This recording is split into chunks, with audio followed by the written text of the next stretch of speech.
Videos here on the BoobTube of people's favorite horror movies or best horror movies are a dime a gazillion. Lots of the same movies pop up now and again, and a lot of people have the same shit to say about them. I know that. I definitely have some cliches up in this bitch, but I think that there's enough variety in here to surprise some people as to the type of horror that I enjoy, and most of these will be entirely spoiler-free, unless the reason why I love these movies has to do with some spoilers. Some honorable mentions include Revenge, directed by Coralie Farjat, which is, in my opinion, one of the best rape revenge movies of all time, along with Hard Candy, and vies for some of the best gore I've ever seen. Signs, directed by M. Night Shyamalan, which is probably my favorite classic alien invasion film. The Exorcism of Emily Rose, directed by Scott Derrickson, one of the most unique and compelling possession films ever made. Psycho, directed by Alfred Hitchcock. What did you expect? Like, if you expected to click on a video of anyone's top horror movies and not at least hear Psycho mentioned once, you're a little bit delusional. Raw, directed by Julia de Coronel, which is probably one of, if not the best cannibal film I've ever seen. But now we're moving on to the actual top 20. Okay, starting out with number 20, I have Evil Dead 2013, directed by Fede Alvarez. For a long time, I never really knew where I stood with the Evil Dead franchise. Don't get me wrong, there hasn't been a single Evil Dead property that I've thought was flat out bad, or anything less than at least fun, but they were never really movies that I felt like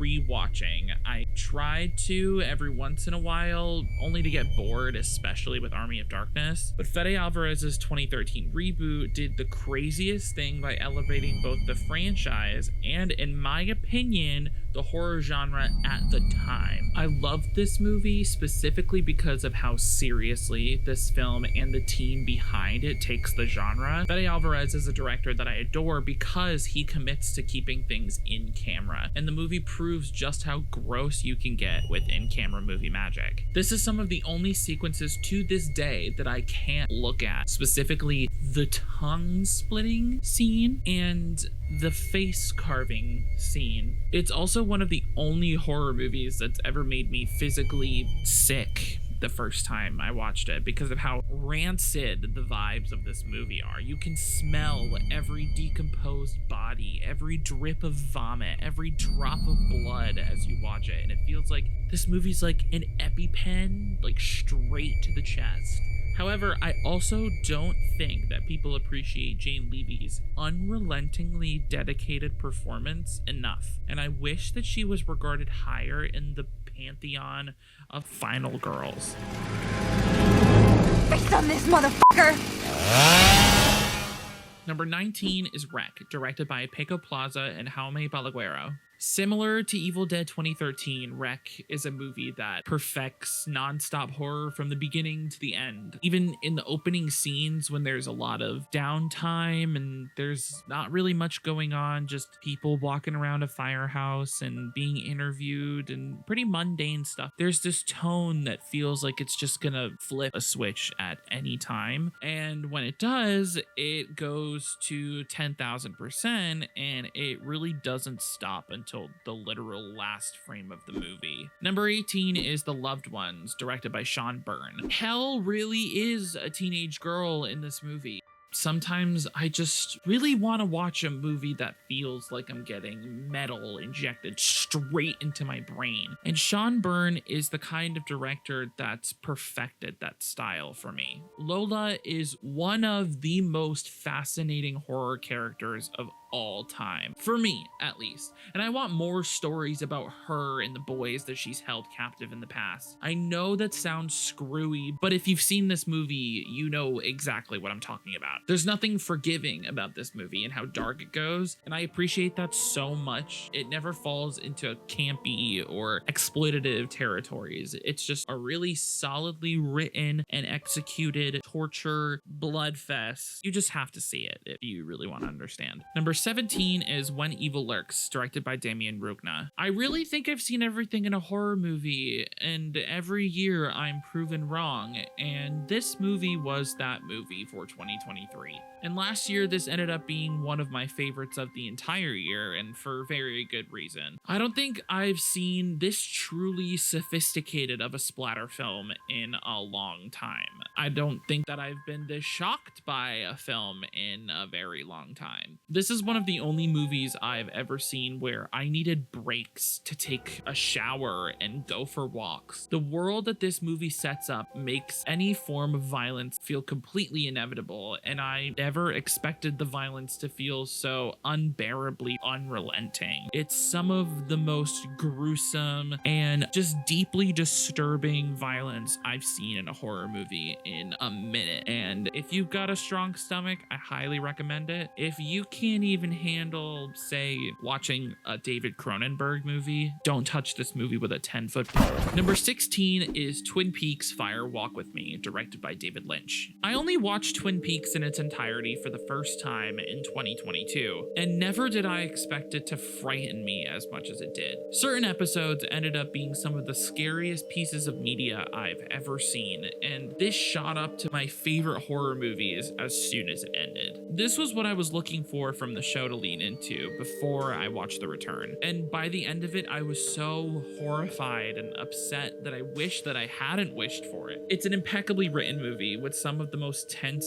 sequences you'll ever find in a psychological horror, and it encapsulates the story of the devastating character that is Laura Palmer to perfection, and it never ceases to make me cry. Number 15 is The Descent, directed by Neil Marshall. This is the first movie I think of when people ask me, what's a movie that will scare me no matter what? What I love so much about this movie is that it takes its time to get you accustomed to these characters and their dynamic and the tone before it gets into the meat of the film inside of the caves. Before the creatures even make their debut on screen, there are plenty of horrifying sequences inside of either really tight or really open, dark spaces. Sarah is one of the best final girls of all time, as she goes through one of the most compelling character arcs in final girl history. I also think that what this movie really wants is for the audience to feel like they're right there in the caves with the girls, and you do. You find yourself holding your breath a lot while watching this movie, even on rewatches, and I think that that's the mark of a great horror. Number 14 is The Thing, directed by John Carpenter.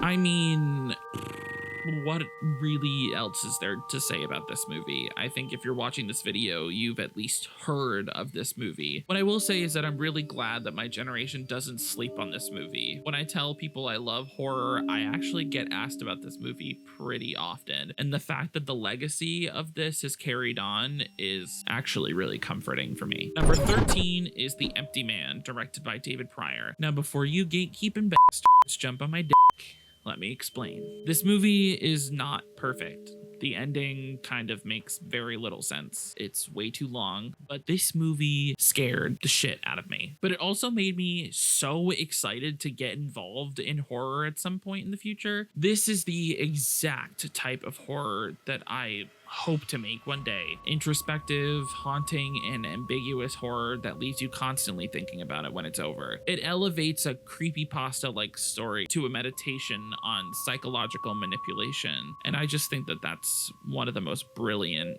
twists on a horror story ever. Number 12 is Paranormal Activity 2, directed by Todd Williams. Originally, I was just going to talk about the first movie, but after thinking about it, I realized that the movie in the franchise that scared me the most was the second one. I think that the family dynamic compared to the couple dynamic is a lot more relatable for me personally. I cared a lot more about the characters in this movie compared to the first, and because of that, when the horror hits, it really f***ing hits. The last half of this movie feels like it's non-stop, and I think about sequences from this movie way too often, and it makes me hate being home alone. Number 11 is I Saw the Devil, directed by Kim Ji-woon. I don't think I would have ever watched this movie if not for when Chris Stuckman talked about it in one of his Halloween specials, but I can't believe how much I loved this movie despite its complete depravity. The cinematography, editing, and lighting is incredibly meticulous, and the actors do so much and dedicate their entire bodies to these performances. This movie is probably the most realistic and graphically violent on this entire list, so just be incredibly wary going into it, but if you can brave through it, it's so worth it. Now we're on to the top 10, which has changed a lot over the years, but I think I've landed on a 10 that won't change for a long time. Number 10 is Lake Mungo, directed by Joel Anderson. For a long time, I told people that this was the scariest movie I've ever seen, and I still stand by how much this movie frightened me the first time I saw it. I was watching it on an Amtrak from New York to Providence, and when the moment happened, if you know, you know, I had to pause because I burst into tears. This is one of the most tragic horror films I've ever seen, and what makes it so is the fact that the actors do an incredibly haunting job portraying this very broken family. They portrayed the depression of losing a loved one so subtly, it just leaves you heartbroken. I feel like this is my OG Pet Cemetery, where people found it so scary because of the concept of the loss of a child causing the spiral of a family, similar to another movie that we have coming soon. But also, this is without a doubt in my mind the best literal fake documentary ever made. There's no question for me. I would be so shocked if anyone showed me a better one. Number 9 is Black Swan, directed by Darren Aronofsky. Many people don't really consider this a horror movie, and if you're one of those people, you've obviously never had to perform on stage before. This, probably along with obviously Perfect Blue and Whiplash, is the greatest movie that focuses on the mental degradation of an artist. I really stand by that. I was fascinated with this movie for most of my childhood because it was something that older people around me talked about a lot, but I wasn't allowed to know anything about it. When I watched it for the first time at 16, it was one of the most transfixing movies I've ever seen, and I watched it 2 more times in a row just to take notes and do research. It's one of the most captivating movies of all time, in my opinion, and it's something that you can find brand new things in every single time you watch it. Number 8 is The Shining, directed by Stanley Kubrick. I mean, what the fuck do you want me to say? It's The Shining.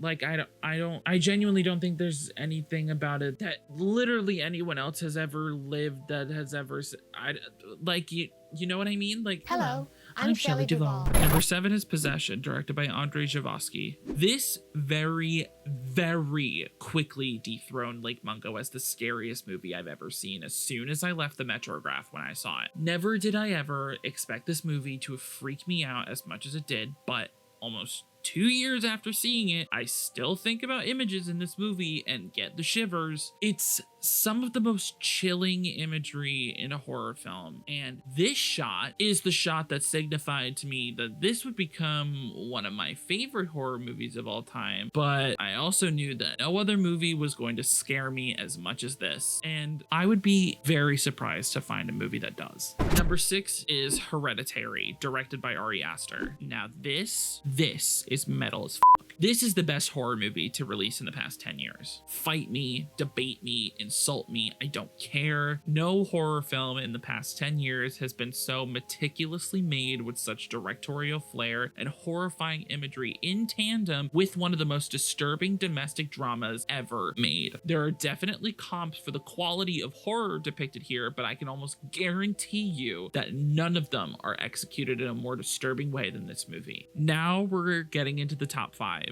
For these, I'm gonna focus a lot more on what makes me connect with them on an emotional level. Number 5 is Alien, directed by Ridley Scott. This movie feels just so incredibly nostalgic for me. I was fascinated with this movie and Aliens from the ages of, I want to say, like 12 to 17, and I actually didn't watch the rest of the franchise after Aliens until the pandemic, when I got the full franchise in a box set for Christmas. This entire series quickly became one of, if not my favorite sci-fi franchise of all time. No, I don't consider Star Wars sci-fi. Again, fight me. And much of that is mainly due to the fact that this movie in particular portrays a very grounded and realistic version of 70s futurism. And I also think that Sigourney Weaver is becoming one of my favorite actors of all time. Every time I watch her, I realize more and more how much she dedicates herself. Also, H.R. Geiger's design for the xenomorph in all of its iterations is one of the most horrifyingly beautiful things ever created in any art form. Number 4 is Scream, directed by Wes Craven, which is the first horror movie I ever watched. I don't think that there's a more fun horror movie than Scream, and I don't think that any of the sequels are really able to touch the lightning in a bottle that is this movie. After watching this when I was younger, I fell down a giant hole of research about this movie and Wes Craven and Kevin Williamson as individuals and filmmakers. They're also both two creatives that have made me constantly excited about movies. Sidney Prescott is the greatest final girl of all time, hands down. I think everybody knows that at this point. And while Ghostface isn't the greatest horror villain of all time, he's definitely become one of the poster children for horror. Number 3 is A Nightmare on Elm Street, directed by Wes Craven. I think that if I were to pick a favorite Wes Craven film, it would definitely be this one. And I think that this movie inspires me a lot more than Scream ever will, purely based on the fact that this movie was made for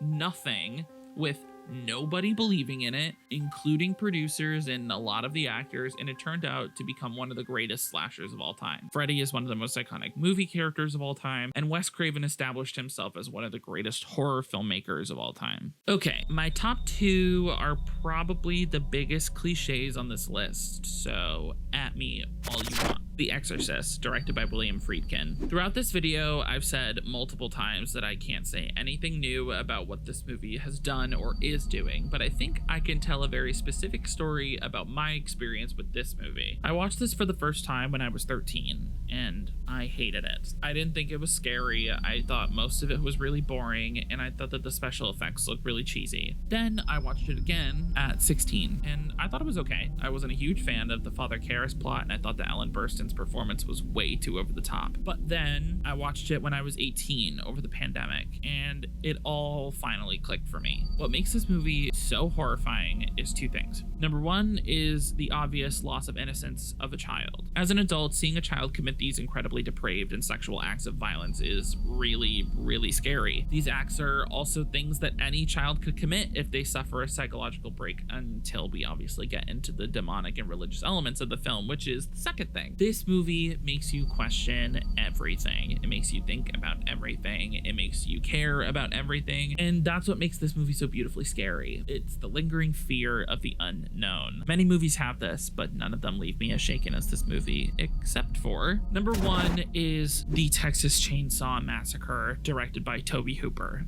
Over the last 10 years, with multiple viewings of this movie during multiple stages of development, I've come to the conclusion that I firmly believe that this is one of, if not the most intelligently written and directed horror films of all time. Yes, there are other movies that are allegories for a lot of socioeconomic and political issues. None mask them behind a layer of dirt and grime better than this movie. No movie is as perpetually terrifying as this movie. There are so many movies that try to replicate what this movie did for horror cinema, but many fall short because what they don't realize is that this movie was committed to a very simple ideology. Less is more. If you look at this movie, there are maybe 5-6 distinct shots of blood. Other than that, most of this movie is psychological, but it was also striking a very particular chord with audiences of the 70s, as it was an incredibly done allegory for the fallout of the Vietnam War in most of America. It's a brilliant metaphor for the psychological damage of people in a post-war recession, as well as the disgusting conditions and treatment of employees in the meatpacking industry during that time. So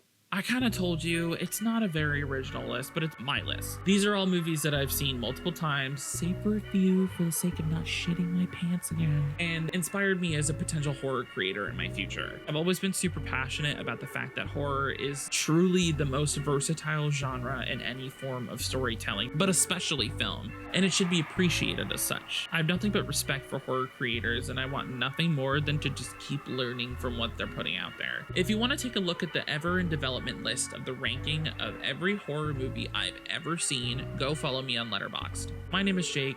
I really like getting spooked, and I'll see you, Space Cowboy. This is a note from editing Jacob. I'm just now realizing that I forgot to put Train to Busan on this list, and I feel like a nincompoop. So Train to Busan is definitely in here somewhere. It should be in the top 20, but apparently my dumbass forgot to include it when I was making this wall. I feel so stupid. That movie's so good.